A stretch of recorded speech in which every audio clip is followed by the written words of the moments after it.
ও sheet, এদিকে 12টা বেজে গেল, এখনো ওর আসার কোনো নাম নেই। নিশ্চয়ই কোথাও লোড হয়ে পড়ে আছে। এমন জানলে আজকে রিস্কটা আমি নিতামই না। ও দেখছি আমারই 12টা বাজিয়ে ছাড়বে। শীতের কুয়াশাচ্ছন্ন রাত। কিছুক্ষণ আগেই এক পশলা বৃষ্টি হয়ে গেছে নিম্নচাপের প্রভাবে, ফলে শীতটা বেশ জাঁকিয়েই পড়েছে। গ্রামের শেষ প্রান্তের খেয়াঘাটটা একেবারে শুনশান। কেবল একটি ছেলে আপদ মস্তক আলোয়ানে মুড়ে অস্থিরভাবে পায়চারি করছে। সুদন মাঝি এখনো এলো না। নদীর দিকে তাকিয়ে রাগে গজগজ করতে থাকে ছেলেটি। বেশি দেরি হলে আবার ওদিকে সমস্যা হয়ে যাবে। আজ রাতের মধ্যেই ফুলতলিতে অমিতদের বাড়ি পৌঁছতেই হবে। ওদের বাড়িতে আজকাল 2টো রাত কাটিয়ে সেখান থেকে কলকাতা চলে যাব। ওখানে ওর মামাবাবুর থ্রু দিয়ে একটা কাজ ঠিক জুটেই যাবে ওদের ওই লেদার এক্সপোর্ট কোম্পানিতে। কিন্তু রাস্কেল সুদনটা তো একেবারে ডুবিয়ে দিল দেখছি। এই গণ্ড গ্রামে বাবা যে কেন বাড়ি করতে গেল? সারাদিনে খেয়াঘাটে ওই একটাই নৌকো পারাপার করে। অন্য মাঝিদের কি অকাল পড়েছে নাকি এই গ্রামে? লোকে বলে সুদনের নৌকায় উঠলে নাকি যাত্রা শুভ হয়। যত সব আজগুবি ধারণা। তবে সুদনকে দিয়ে যে কাজগুলো হয় তা কিন্তু অন্যদেরকে দিয়ে হতো না। তাই ওর জন্য অপেক্ষা করা ছাড়া আপাতত আর কোনো উপায় নেই। কিন্তু ওর তো পাত্তা নেই কোনো। কোথায় গেল কে জানে। এমন সময় ছেলেটির চিন্তা ভাবনায় ছেদ ঘটিয়ে হঠাৎ মাঝ নদীতে একটা জোর আলোড়নের সৃষ্টি হল। সেদিকে তাকাতে চোখের নিমেষে 2টো হিংস্র জ্বলন্ত চোখ একবার জলের ওপরে উঠেই আবার নেমে গেল। ছেলেটি সেটা দেখেও দেখল না। সে তখন মনে মনে সুদনের গোষ্ঠীর তুষ্টি করে চলেছে।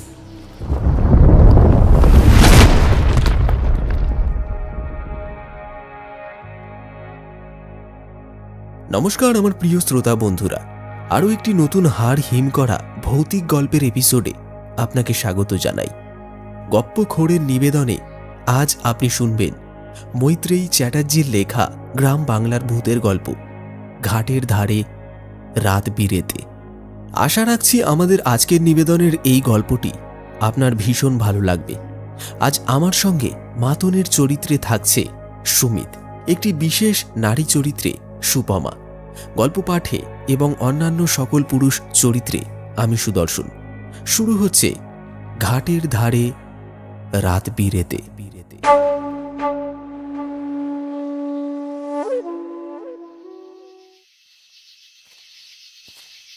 তখনও আধার কাটেনি। চারিদিক একেবারে নিস্তব্ধ আর নিঝুম। সেই নিস্তব্ধতা ফুঁড়ে একটা রাতচড়া পাখি হুপ হুপ শব্দ করে উড়ে গেল আকাশের দিকে। গ্রামের মেঠো পথ ধরে হেঁটে যাচ্ছে কয়েকজন গ্রামবাসী। প্রত্যেকের হাতেই লাঠি আর লণ্ঠন।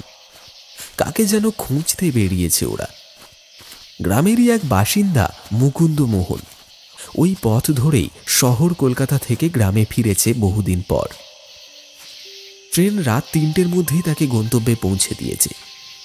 স্টেশন থেকে বেশ কিছুটা হেঁটে গেলেই দুপাশে ধানের জমি। তার মাঝে আঁকা বাঁকা মেঠো পথ যেন দিগন্তে হারিয়ে গেছে। সেই পথ ধরে কিছুটা এগোলেই একপাশে বট, অশ্বত্থ আর বুনো ঝোপঝাড়ে ঠাসা জঙ্গল।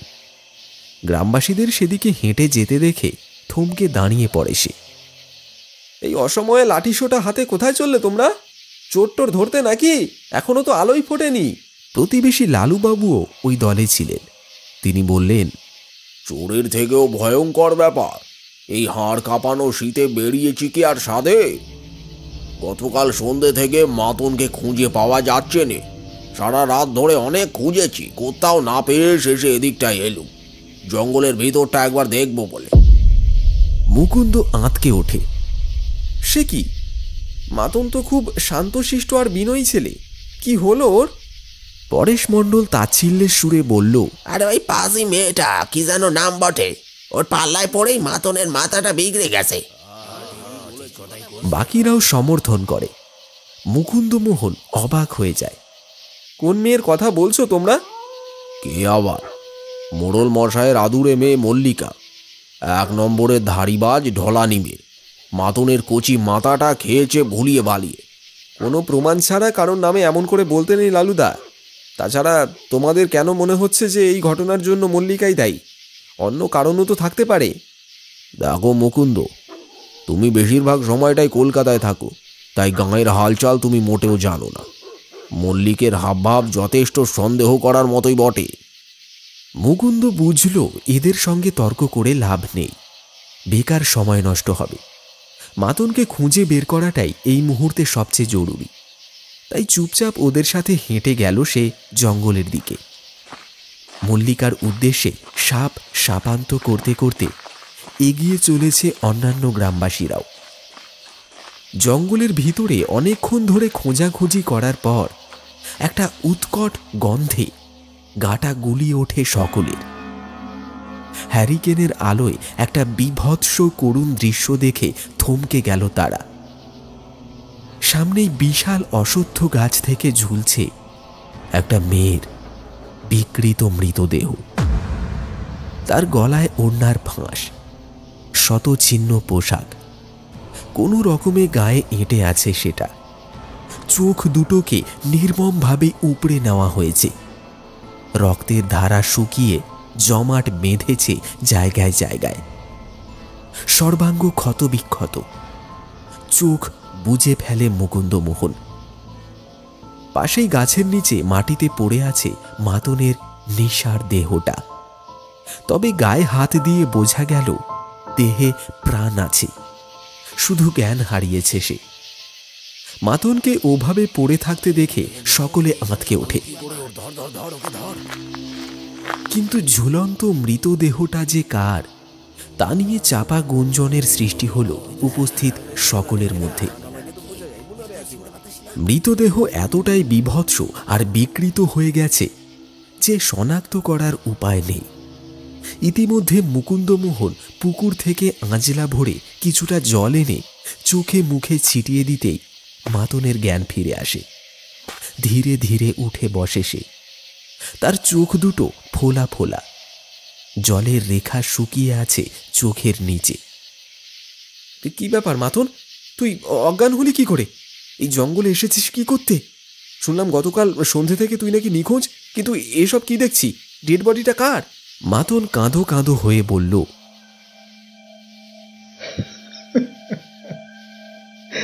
ডেড বডিটা মল্লিকার। মল্লিকা খুন হয়েছে মুকুন্দদা। শুনে বাকরুদ্ধ হয়ে যায় মুকুন্দ। ওদিকে দলপতি বীরু সমাদ্দার ঝাঁঝিয়ে ওঠে। কি কইতে চাস তুই মাথু কদিনি? মল্লিকে খুন হয়েছে মানেটা কি বটে?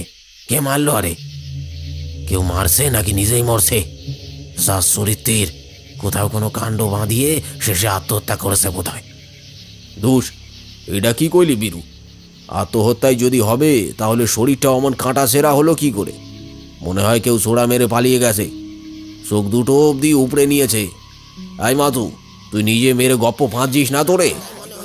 লালুবাবুর কথা শুনে সকলেই তেড়ে গেল মাতনের দিকে। বিশ্বাস করো তোমরা, আমি একটুও মিথ্যা বানিয়ে বলছি না। সত্যি সত্যি মল্লিকাকে কেউ খুন করে পালিয়েছে। বেশ, মানলুম যে মল্লিকে অন্য কারোর হাতে খুন হয়েছে, কিন্তু তুই এখানে কেন? গতকাল সন্ধ্যে থেকেই তোকে খোঁজা হচ্ছে।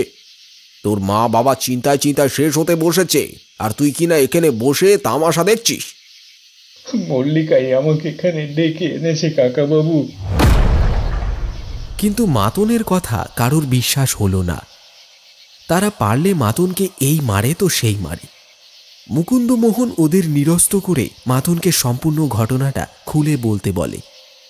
মাতনের চোখ দিয়ে কয়েক ফোঁটা অশ্রু গড়িয়ে পড়ে। তার গলা তখন বুঝে এসেছে। কোনো মতে সামলে নেয় নিজেকে। তারপর বলে, আমার মাস্তুতো ভাইয়ের বিয়ের উপলক্ষে বেশ কয়েকদিনের ছুটি নিয়ে গ্রামে এসেছিলাম। মল্লিকাকে গত সপ্তাহে ওর মামার বাড়ি পৌঁছে দিয়ে এলাম সুধাংশু জেঠুর নির্দেশে। এর আগেও কয়েকবার সেখানে গেছি। মোড়ল জেঠু আমাকেই পাঠাতেন মল্লিকার সাথে। আমাদের মধ্যে যে ভালোবাসার সম্পর্ক আছে তা উনি জানতেন। অমনি কথার খেই ধরে লালুবাবু বিদ্রূপ শুরু করে। ভালোবাসা না ছাই সবই বুঝি। দলপতি বীরু সমাদ্দারও নাক সিঁটকোয়। ঠিক কইলি, ভালোবাসা না চাই সবই মিশা কথা। মুকুন্দ ওদের দিকে কড়া চোখে তাকাতে ওরা থেমে গেল। মুকুন্দমোহন বয়সে তাদের চেয়ে ছোট হলেও তার বাবা নামকরা একজন ব্যারিস্টার, তাই গ্রামবাসীরা মুকুন্দকে সমীহ করে চলে। মাতন ওদের বিদ্রূপে কান না দিয়ে আবার বলতে শুরু করে। গ্রাম থেকে মাইলখানিক হেঁটে গেলে বটতলা গ্রামেই মল্লিকার মামার বাড়ি। আমি ওকে ওখানে পৌঁছে দিয়ে বাড়ি ফিরে আসি। মামার বাড়িতে দ্রুত পৌঁছানোর জন্য আমরা জঙ্গলের রাস্তাটাই বরাবর ব্যবহার করি, যেহেতু হিংস্র পশুর কোনো উপদ্রব নেই, অথচ শর্টকাটে যাওয়া যায়। যেতে যেতে জঙ্গলের মধ্যে হঠাৎ অশোকের সাথে দেখা হয়ে যায়। অশোক খুব বিশ্রীভাবে মল্লিকাকে দেখছিল বারবার। অশোকের প্রসঙ্গ তুলতেই তার কাকা পরেশ মণ্ডল খেঁকিয়ে ওঠে। মাতো বিশ্রী ভাবে দেখছিল মানে? ওর নামে আকতা কুকতা কইবি না একদম, আমি বলে দিল। হ্যাঁ, মাতন বলে চলল। আমি ঠিকই বলেছি পরেশ কাকা, সেদিন অশোকের আচরণ স্বাভাবিক ছিল না মোটেও। কথা বলতে বলতে ও মল্লিকাকে বারবার ছোঁয়ার চেষ্টাও করে। আমি তড়িঘড়ি মল্লিকাকে মামার বাড়ি পৌঁছে দিয়েই বাড়ি ফিরে এলাম। গতকাল বিকেলে আমি একটু তন্দ্রাচ্ছন্ন হয়ে পড়েছিলাম। ঘোরের মধ্যে হঠাৎ দেখি মল্লিকা বিছানার পাশে দাঁড়িয়ে আছে। প্রথমে মনে হলো স্বপ্ন দেখছি, কিন্তু তারপরেই বুঝলাম ও সত্যিই এসেছে। ওর চোখের দৃষ্টি ঘোলাটে, আর আবহাওয়া কেমন একটা অস্বাভাবিক লাগছিল আমার। আমি চমকে উঠলাম। এ কি মল্লিকা, তুমি কখন এলে? তোমার তো আজ আসার কথা ছিল না, আরো দিন 5 পর আসার কথা ছিল যে। মল্লিকা কোনো উত্তর দিল না। গলার আওয়াজটা খুব অদ্ভুত ছিল। অনুনয় করে আমায় বলল, মাতনদা, এখনই একবার জঙ্গলের দিকে এসো, খুব দরকার আছে। ওর কথা শুনে মনে হলো ও যেন কিছু দেখাতে চাইছে আমাকে। আমি আর কোনো প্রশ্ন না করে বাড়ি থেকে বেরিয়ে পড়লাম। দেখলাম মল্লিকা হনহন করে হেঁটে যাচ্ছে। ওর হাঁটার গতি দেখে আমি অবাক হয়ে গেলাম। এইভাবে এত জোরে তো ও কখনো হাঁটে না। ও খুবই ধীর স্থির স্বভাবের মেয়ে। মনে একরাশ প্রশ্ন আর কৌতূহল নিয়ে ওকে অনুসরণ করে আমি জঙ্গলের রাস্তা ধরলাম। কিন্তু জঙ্গলের কাছাকাছি এসে মল্লিকা হঠাৎ হাওয়ায় মিলিয়ে গেল। আমি এদিক ওদিক অনেক খুঁজলাম, ওর নাম ধরে অনেক ডাকলাম, কিন্তু ওকে খুঁজে পেলাম না। এদিকে সন্ধে হব করছে, কি করব চিন্তিত মনে সেই কথাই ভাবছি। হঠাৎ দেখি অশোক একটা ঝোপের কাছে দাঁড়িয়ে কি যেন দেখছে, আর হাতে লণ্ঠন আর একটা বড় বস্তাও রয়েছে। আমাকে দেখে কেমন যেন হকচকিয়ে গেল সে। আমি অবাক হয়ে জিজ্ঞেস করলাম, এই ভর সন্ধ্যাবেলায় জঙ্গলে কি করছো অশোক? তুমি কি প্রায় আসো এদিকে? এই সেদিনও তোমার সঙ্গে দেখা হলো। অশোক বলল ও নাকি মাঝে মাঝে এখানে কিছু ঔষধি গাছগাছরা সংগ্রহ করতে আসে, নতুন করে কবরেজি শুরু করেছে তাই। আমি আর কোনো কথা বাড়ালাম না। অশোক যে মিথ্যে বলছে তা ওর চোখ মুখ দেখেই বুঝেছিলাম। সে যেন আমার সামনে থেকে পালিয়ে যেতে পারলে বাঁচে, কিন্তু আমি ওকে নানান প্রশ্ন করতে থাকি। এমন সময় সে আচমকা আমার পেটে সজোরে এক লাথি মেরে ছুটে পালিয়ে যায় সেখান থেকে। আমি যন্ত্রণায় পেট চেপে মাটিতে বসে পড়ি। মল্লিকা যে আমাকে ডেকে এনে কোথায় উধাও হয়ে গেল তা তখনও বুঝতে পারিনি। অশোক লণ্ঠন আর বস্তা নিয়ে ভর সন্ধ্যাবেলায় কি করছে সেটাও কিছুতে বুঝতে পারলাম না। অশোকের এমন মারমুখী কারণটাও স্পষ্ট হলো না আমার কাছে। কিছুক্ষণ পর ধীরে ধীরে উঠে দাঁড়াতেই একটা বিচিত্র শব্দ পেলাম। প্রথমে কাউকেই দেখতে পাইনি। হঠাৎ মনে হলো একটা বিভৎস ছায়ামূর্তি এগিয়ে আসছে আমারই দিকে। আমি গ্রামের ছেলে হলেও ভূত প্রেতে তেমন বিশ্বাসী নই, কিন্তু চোখের সামনে যা দেখছি তা অস্বীকার করি কি করে। অবয়বটা ভীষণ চেনা চেনা লাগলো। ধীরে ধীরে তা পরিণত হলো একটা নারী মূর্তিতে। সে যে মল্লিকা, আমি দেখেই চমকে উঠলাম। কিছু বলার ভাষা খুঁজে পেলাম না, শুধু শুধু হাহাকারে বুকের ভেতরটা ভরে গেল আমার।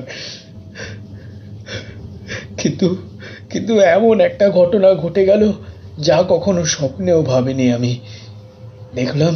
দেখলাম মল্লিকা কাকে যেন পুকুর ঘাটের দিকে টানতে টানতে নিয়ে যাচ্ছে। আর তো চিৎকার শুনে দৌড়ে গেলাম সেদিকে। দেখলাম মল্লিকা একটা লোকের টুটি টিপে ধরেছে।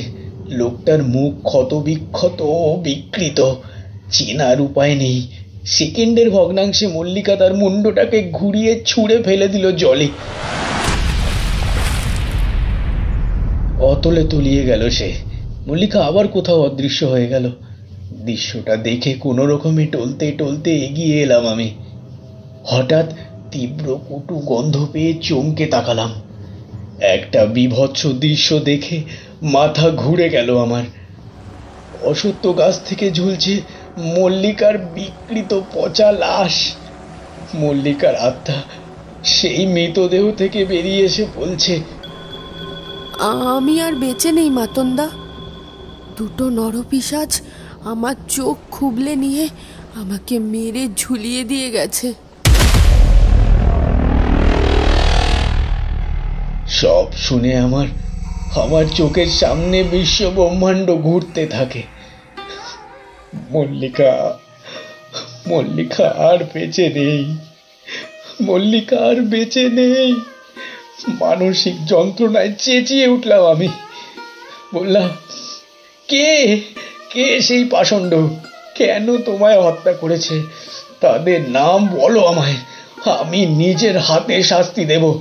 মল্লিকার অলৌকিক কণ্ঠ শুনতে পেলাম। সময় হলে সব জানতে পারবে মাতনদা। আমি কিছু বুঝতে পারলাম না। মল্লিকাকে যে বা যারা হত্যা করেছে, লোকটা কি তাদেরই একজন? সবটাই আমার কাছে রহস্য থেকে গেল। তবে মল্লিকা এমন একটা ঘটনা শোনালো, আমি আবার চোখে অন্ধকার দেখলাম। সে বলল, আমি মামা বাড়ি যাবার দুদিন পরই হঠাৎ ওই লোকটা গিয়ে সেখানে হাজির হয়। লোকটা হাঁপাতে হাঁপাতে এসে আমাদের একটা খারাপ খবর দেয়। আমার বাবা নাকি বেরিয়েছেন, হঠাৎ পথে অসুস্থ হয়ে পড়েছেন। গায়ের লোকজন বাবাকে নাকি বাড়িতে পৌঁছে দিয়েছে। আমি যেন এক্ষুনি ওর সাথে আমাদের বাড়িতে চলে যাই। মাতনদাকে জরুরি কাজে শহরে যেতে হয়েছে, তাই বাবা নাকি ওকেই পাঠিয়েছেন। সেই সময় মামাবাবুও বাড়ি ছিলেন না, কিছুদিনের জন্য বাইরে গিয়েছিলেন। অন্যান্য কর্মচারীরাও ব্যস্ত ছিল। লোকটা আমার চেনা, সে কথা শুনেই মামিমা ওনার সাথে আমাকে পাঠিয়ে দিলেন। লোকটা যে বেশ আটঘাট বেঁধে এসেছে সেটা আমি পরে বুঝলাম। লোকটা বাবার পরিচিত ছিল বলেই আমি তাকে বিশ্বাস করেছিলাম। আর এই জঙ্গলের পথ ধরেই ফিরছিলাম আমরা। আমি আগে আগে এগিয়ে যাচ্ছিলাম, আর লোকটা আমাকে পাহারা দেওয়ার আছিলায় পিছু পিছু আসছিল। তখনও বুঝিনি যে ওর মনে একটা কুমতলব রয়েছে। আমি ওই অশ্বত্থ গাছটার কাছে পৌঁছাতেই আচমকাই আমাকে চেপে ধরে আমার মুখটা ওড়না দিয়ে বেঁধে ফেলল। তারপর হাত দুটো মুচড়ে পিচ মোড়া করে বেঁধে মাটিতে ফেলে দিল এক ধাক্কায়। এমন সময় হাততালি দিয়ে কে যেন গাছের আড়াল থেকে বেরিয়ে এলো। তাকে দেখে আমি একদম অবাক হয়ে গেলাম। সেও আমার বিশেষ পরিচিত। আমাকে মেরে ফেলার আগে সে আমার সম্মানহানি করতে চেয়েছিল, কিন্তু সেই সময় হঠাৎ ঘাটের দিক থেকে একটা শব্দ পেয়ে ওরা চমকে ওঠে। আমাকে ছোড়া মেরে কোথাও যেন উধাও হয়ে যায় তারা। আমি রক্তাক্ত হয়ে মাটিতে পড়েছিলাম। দেখলাম একটা বিষধর সাপ ফনা তুলে সরসর করে পাশ কাটিয়ে চলে গেল। ওরা আবার ফিরে আসে। আমার সারা শরীর ছোড়ার ঘায়ে ক্ষতবিক্ষত করে গাছের ডালে ঝুলিয়ে দিয়ে ওরা পালিয়ে যায়।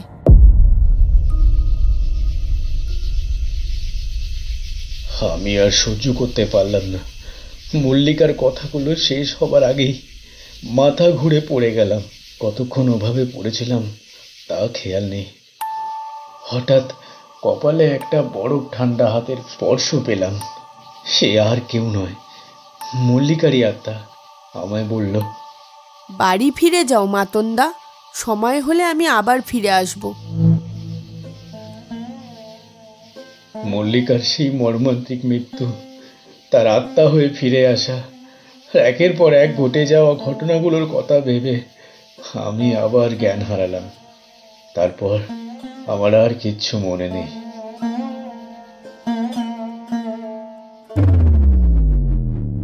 শুনছেন ঘাটের ধারে রাত বিরেতে এই ধরনের রোমাঞ্চকর গল্পগুলি বারবার শোনার জন্য চ্যানেলটি এখনই সাবস্ক্রাইব করুন।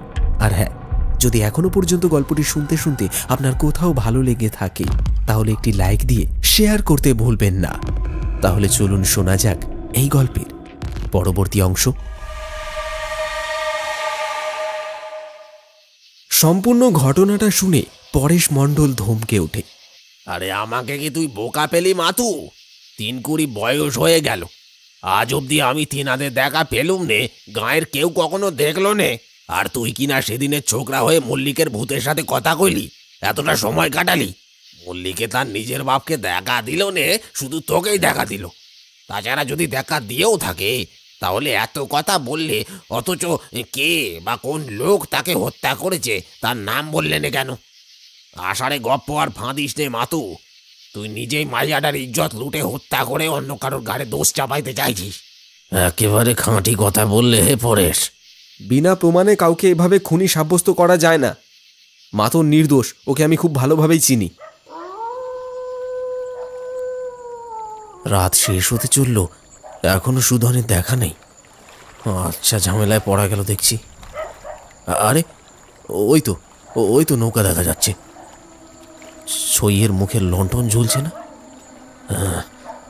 যাক, ইডিয়েটটা এসেছে তাহলে। নৌকোটা পাড়ে ভিড়িয়ে মাঝি ইশারায় তাকে উঠতে বলে। দাঁড়া, আলোয়ানটা ভালো করে জড়িয়ে নি। নিজে তো একেবারে ফিট বাবু হয়ে মুখটুক ঢেকে এসেছিস দেখছি, চেনাই যাচ্ছে না। একেতেই উইন্টার সিজন, তার উপর কোল্ড ওয়েভ চলছে। কত রিস্ক নিয়ে তোর জন্য হোল নাইট ওয়েট করে আছি জানিস। এদিকে তোরই দেখানি, তা কোথায় ছিলি শুনি? একে বাবু, কি বললি ইঞ্জিরিতে? মুই কি অত নেকা পড়া জানি নাকি? যাও গে, আইন নাওতে উঠে আইন দিনি। আসি। মাঝির কথা শুনে ছেলেটি হাসতে হাসতে নৌকোয় উঠে পড়ে। আকাশ এখনো ফর্সা হয়নি। জল কেটে তীর তীর করে এগিয়ে চলে সুদন মাঝির নৌকা। বেশ কিছুটা যাবার পর ছেলেটা উঠে পড়ে। তখন নৌকো পাড়ের মায়া কাটিয়েছে অনেক আগেই। এবার গন্তব্য এসে যাবে। ছোট বড় অনেক রকম ঘূর্ণি উঠেছে জলে। সেদিকে তাকিয়ে ছেলেটা তাচ্ছিল্যের হাসি হাসে। বড্ড বার বেড়েছিল, পিপিলিকার পাখা গজায় মরিবার তরে। পাক না পুরো ছেঁটে দিয়েছি। You crazy old hag, now you will know what's what. বুড়ো মনে হয় কিছু জানে না, তবে গাঁয়ের লোকজনকে লাঠি সোটা হাতে কোথায় যেন যেতে দেখলাম। জাগে, আমার কি, আমি তো এখন পগার পার।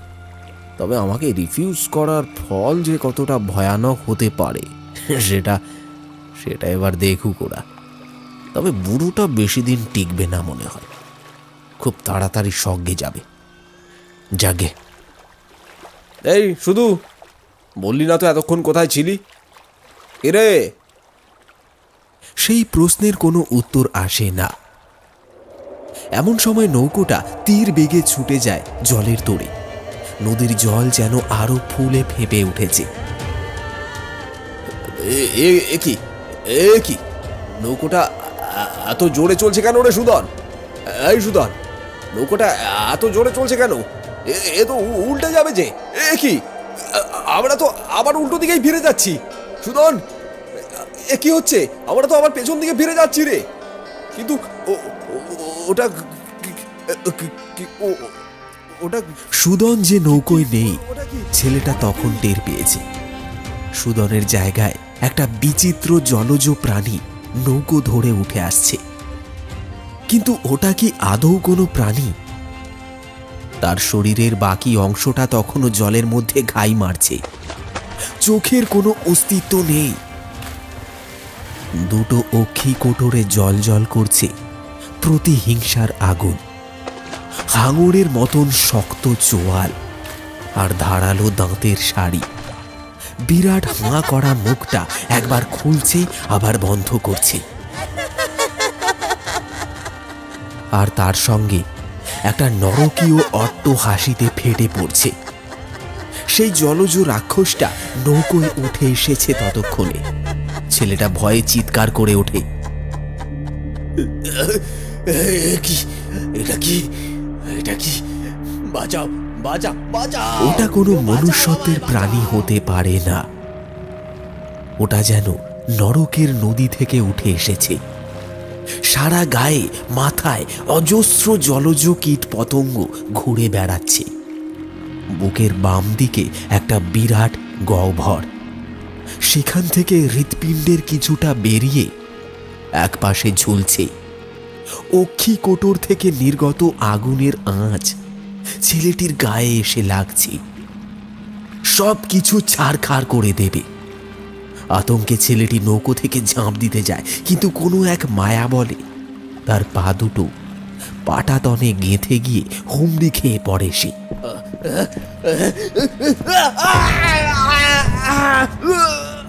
সঙ্গে সঙ্গে ভয়ঙ্কর মুখটা ঝুঁকে পড়ে ছেলেটির মুখে।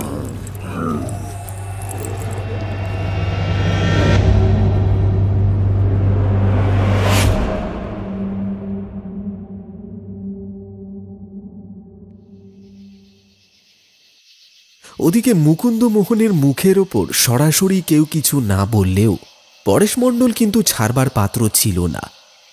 মাতনকে দোষী সাব্যস্ত করতে সে উঠে পড়ে লাগল। গ্রামবাসীদের কানে বিষ ঢেলে সবাইকে দলে টেনে আনে। কিছুক্ষণের মধ্যেই সকলে আবার জোটবদ্ধ হয়ে মাতনের ওপর চড়াও হয়।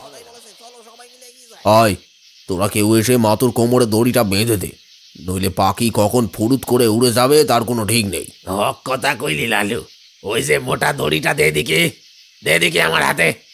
আচ্ছা করে পা দি বেটা ছেলেরে। লালুবাবু মোটা দড়িটা বের করে পরেশের হাতে দিতেই সে এগিয়ে যায় মাতনের দিকে। গ্রামবাসীরা সকলেই ঝাঁপিয়ে পড়ে মাতনের ওপর। চর চাপাটি কিল ঘুষি কিছুই বাদ রাখেনি তারা। মুকুন্দ মোহন তখনও আপ্রাণ চেষ্টা করে যাচ্ছে ওদের কবল থেকে মাতনকে মুক্ত করতে। পরিস্থিতি এতটাই জটিল হয়ে উঠেছে যে কেউ আর মুকুন্দর কথা শুনতে চাইছে না।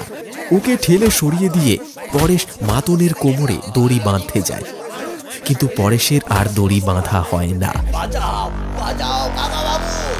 একটা গগনভেদী আর্তনাদের সাথে ভয়ানক গর্জন ভেসে আসছে খেয়াঘাটের দিক থেকে।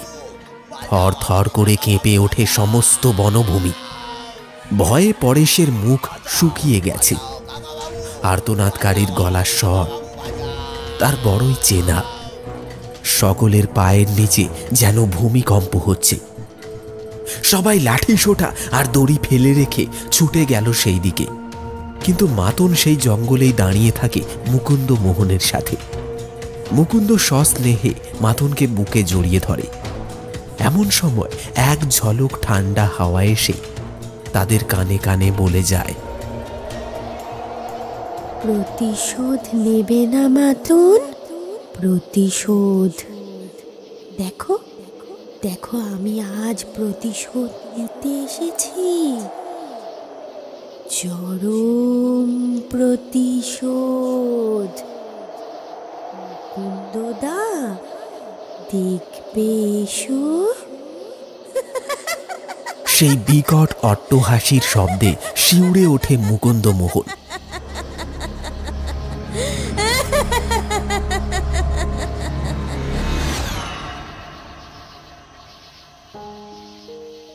মল্লিকাকে নিজের আপন বোনের মতোই স্নেহ করত সে। মল্লিকার মৃত্যু তাকে অন্তর থেকে ক্ষত বিক্ষত করে দিয়েছে। আবার কানের কাছে তার অপার্থিব কণ্ঠ শুনে মুকুন্দর চোখে জল চলে আসে। খানিকক্ষণের জন্য দাঁড়িয়ে পড়ে, তারপর চোখ বুজে এক মনে কি যেন ভাবতে থাকে। ঘটনাটা আগাগোড়া সিনেম্যাটিক দৃশ্যের মতোই একটা কাহিনী হয়ে তার চোখের পর্দায় অভিনীত হতে থাকে। তারপর একসময় তারা খেয়াঘাটে গিয়ে উপস্থিত হয়। সেই মুহূর্তে খেয়াঘাটে স্থানীয় বাসিন্দাদের ভিড় উপচে পড়েছে। ভোরের আবছা আলোয় গ্রামবাসীরা ভয়ার্ত চোখে তাকিয়ে আছে সুদন মাঝির নৌকোর দিকে। নৌকাটা পাড়ে এসে ভিড়েছে, কিন্তু সুদন মাঝি সেখানে নেই। পাটাতনে শুধু পড়ে আছে একটা অর্ধমৃত ক্ষত বিক্ষত রক্তাক্ত দেহ, পরেশ মণ্ডলের ভাইপো অশোকের দেহ। অতি নির্মমভাবে তার চোখ দুটোকে উপড়ে নেওয়া হয়েছে।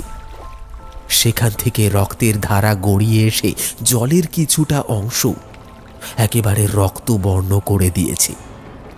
একটা ভয়ঙ্কর বিভীষিকা উঁকি মারছে ছইয়ের ভিতর থেকে। এবারে সেটা বেরিয়ে এলো। হাঙরের মতন দেখতে একটা বৃহৎ আকার জলজ রাক্ষস। তার নিম্নাঙ্গ অনেকখানি মাছের লেজের মতন দেখতে। ঊর্ধ্বাঙ্গে দুটো লোহার মতন শক্ত হাত বেরিয়ে আছে। পেটের উপরিভাগটা ছুরি দিয়ে চেরা, আর সেখান থেকে বেরিয়ে এসেছে নাড়ি ভুঁড়ি। শক্ত চোয়ালের ওপরে আর নিচে ধারালো দাঁতের সারি। দুটো অন্ধ অক্ষিকোটর যেন ভয়ঙ্কর দুটো আগ্নেয়গিরিতে পরিণত হয়েছে। ক্রমাগত অগ্নুৎপাত হচ্ছে সেখান থেকে। অর্ধেক জলে নেমে সে এবার অশোকের দেহটাকে এধার ওধার ছুঁড়ে যেন লোফালুফি খেলছে। লেজের পাখনা দুটো উল্লাসে ঝাপটা মেরে জলের শব্দ তুলছে। তার হাঁ করা মুখটা থেকে বেরিয়ে আসছে একটা আগুনের হলকা। সেই বিকট মুখের দিকে তাকিয়ে অশোক ধুঁকতে ধুঁকতে করুণ স্বরে প্রাণ ভিক্ষা চাইছে বারবার। দৃশ্যটা দেখে সকলেই ভাষা হারিয়ে ফেলেছে। পরেশ মণ্ডল অশোককে বাঁচানোর জন্য ক্রমাগত অনুনয় আর বিনয় করে চলেছে সকলের কাছে। তবু অশোককে রক্ষা করার ক্ষমতা বা প্রবৃত্তি কোনোটাই কারোর হয়নি। তারা যেন কিছু আঁচ করতে পেরেছে। সকলের মনেই তখন নানান প্রশ্ন ঘোরাফেরা করছে। মুকুন্দ মোহন বললেন, তোমাদের সব প্রশ্নের উত্তর আমার কাছে আছে। সকলেই চমকে উঠল মুকুন্দ মোহনের কথা শুনে। মুকুন্দ মোহন বলে চলল, আমরা জানি অশোক এবং মাতন দুজনেই লেখাপড়া জানা শিক্ষিত ছেলে। তাদের উভয়েরই কর্মক্ষেত্র জেলার সদর দপ্তরে। গ্রাম থেকে সদরের দূরত্ব অনেকখানি, তাই তারা দপ্তরের কোয়ার্টারেই থাকে। ছুটি ছাটায় দুজনেই গ্রামে চলে আসে। এই পর্যন্ত সব ঠিকঠাকই চলে। কিন্তু গোল বাঁধে গ্রামের মোড়ল সুধাংশু শেখরের একমাত্র মেয়ে মল্লিকাকে নিয়ে। সে ছিল মাতনের বাগদত্তা, কিন্তু সব জেনেও অশোক কুনজর দেয় মল্লিকার ওপরে। একদিন সুধাংশু শেখরের কাছে মল্লিকাকে বিয়ে করার প্রস্তাব নিয়ে যায় সে। মাতনের চেয়ে সে অনেক উঁচু পোস্টে আছে এবং মল্লিকাকে রাজরানী করে রাখবে এ কথাও বলে। কিন্তু সুধাংশু শেখর জানতেন অশোক অসৎ এবং চরিত্রহীন ছেলে। অন্যদিকে রোজগার বেশি না হলেও মাতনের মতন সৎ পাত্রের সাথেই তিনি মেয়ের বিবাহ পাকা করেছিলেন। অশোক মল্লিকাকে রাজি করানোর চেষ্টা করে, কিন্তু ব্যর্থ হয়। অশোকের দূর অভিসন্ধি টের পেয়ে যায় মল্লিকা। সে চেয়েছিল মল্লিকাকে বিয়ে করে তার বাবার অগাধ সম্পত্তির মালিক হতে এবং মোটা টাকার বিনিময়ে মল্লিকাকে পাচার করে দিতে। তাছাড়া মল্লিকা ও মাতনের মধ্যে একটা ভালোবাসার দৃঢ় বন্ধন ছিল। সে অশোককে বারবার প্রত্যাখ্যান করতে থাকে, ফলে অশোক প্রতিহিংসা পরায়ণ হয়ে ওঠে।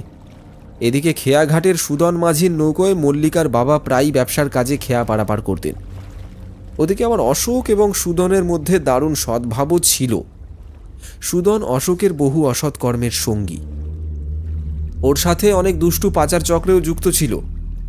অশোক মল্লিকাকে হত্যা করার পরিকল্পনা সুদনকে জানায়। ইতিমধ্যে কলেজে শীতের ছুটি পড়ে যাওয়ায় মল্লিকা মাতনের সাথে তার মামার বাড়িতে চলে যায়।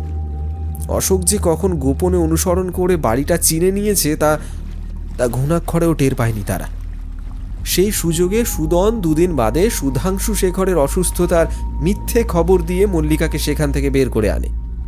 সুদন মাঝি মল্লিকার চেনা, তাই ওর সাথে যেতে সহজেই রাজি হয়ে যায়। কিন্তু জঙ্গলে এসে সুযোগ বুঝে সুদন তার উপর আক্রমণ চালায়। কিছুক্ষণের মধ্যেই গাছের আড়াল থেকে অশোক বেরিয়ে আসে এবং মল্লিকার সম্মানহানির চেষ্টা করে। সেই মুহূর্তে সাপের একটা হিস হিস শব্দ কানে আসে। অশোক দ্রুত ছোরাটা মল্লিকার বুকে আমূল বিধিয়ে দিয়ে সেখান থেকে সরে পড়ে।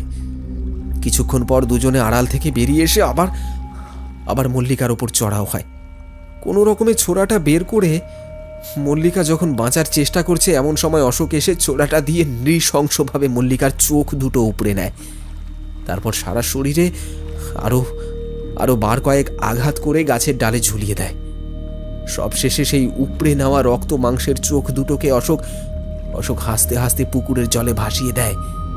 গ্রামের লোকেদের যাতে কোনো রকম সন্দেহ না হয় তাই অশোক একটু ঝুঁকি নিয়ে এই কয়েকদিন গ্রামেই থেকে যায়। সাপখোপের ভয়ে গ্রামের লোকজন জঙ্গলটা এড়িয়েই চলে, তাই নিশ্চিন্ত হয়ে অশোক সুযোগের অপেক্ষায় থাকে।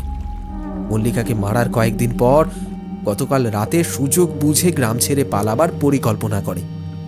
তাই সন্ধ্যার মুখে লণ্ঠন আর বস্তা নিয়ে জঙ্গলে হাজির হয় মল্লিকার ওই পচা গলা দেহটাকে ওখান থেকে সরিয়ে প্রমাণ লোপাট করার উদ্দেশ্যে।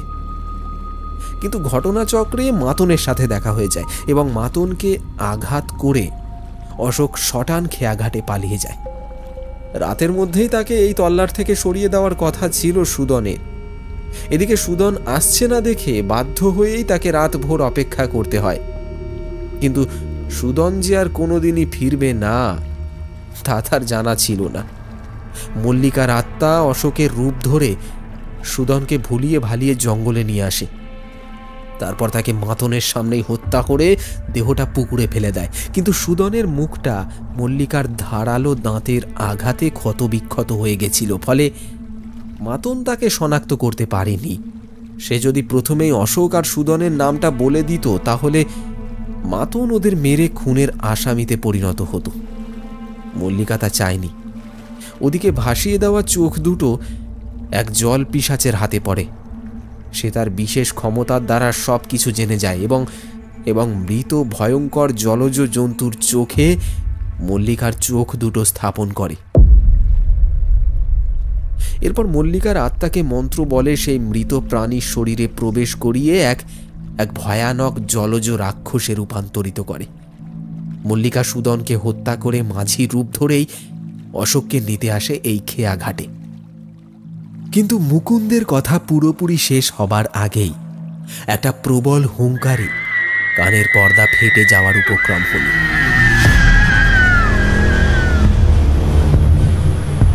সেই জলজ রাক্ষসের গর্ভ থেকে বেরিয়ে আসে এক অশরীরী ছায়ামূর্তি, আর সেটা মল্লিকার আত্মা। পরেশ মণ্ডলের মাথা লজ্জায় হেঁট হয়ে গেছে। অশোকই যে মল্লিকাকে হত্যা করেছে তা তার ধারণারও বাইরে ছিল। মল্লিকার ভয়ঙ্কর রূপ দেখে বাক রুদ্ধ হয়ে গেল সবাই। চোখের নিমেষে তার ধারালো দাঁতের সাহায্যে সে ছিন্ন ভিন্ন করে দিল অশোকের গোটা শরীরটাকে। নদী গর্ভ থেকে ঝাঁকে ঝাঁকে সেই টুকরো টুকরো অঙ্গগুলো খেতে ছুটে এলো জলচর প্রাণীরা। কারোর মুখে টু শব্দটিও নেই। কিং কর্তব্য বিমূঢ় হয়ে দাঁড়িয়ে থাকে সকলে।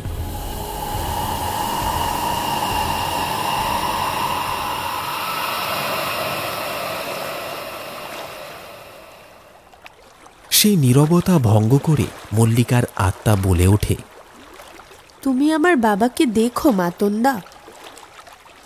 আমি জানি তুমি বাবাকে দেখবে। ভালো থেকো মুকুন্দদা। আমার যাবার সময় হয়ে গেছে, আমি যাই। সকলেই স্তব্ধ হয়ে দেখে সেই বিরাট জলজ রাক্ষসের পিঠে চড়ে মল্লিকার অপার্থিব শরীরটা একটু একটু করে তলিয়ে যাচ্ছে জলের নিচে। এক রাশ যন্ত্রণা বুকে চেপে খেয়াঘাটের একপাশে চুপচাপ দাঁড়িয়ে আছে মাতন। তাকে সান্ত্বনা দেবার ভাষা কারোর জানা ছিল না, কেবল হাত জোড় করে তার কাছে ক্ষমা প্রার্থনা করে সকলে। আর তারপর জল দেবতার উদ্দেশ্যে প্রণাম জানিয়ে মল্লিকার আত্মার শান্তি কামনা করে সকলেই ফিরে যায়।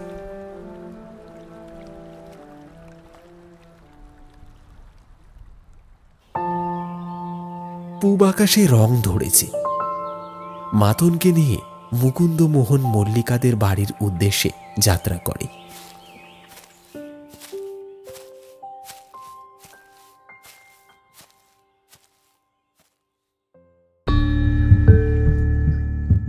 শুনছিলেন ঘাটের ধারে রাত বিরেতে। গল্পটি আপনার কেমন লাগলো, আপনার মতামত কমেন্ট সেকশনে কমেন্ট করে জানাতে ভুলবেন না। আর হ্যাঁ, ভালো লাগলে একটি লাইক দিয়ে চ্যানেলটি সাবস্ক্রাইব করে পাশে থাকা বেল আইকন অল করে দিন। আবার আসছি নতুন একটি রোমহর্ষক কাহিনীর সাথে আগামী এপিসোডে।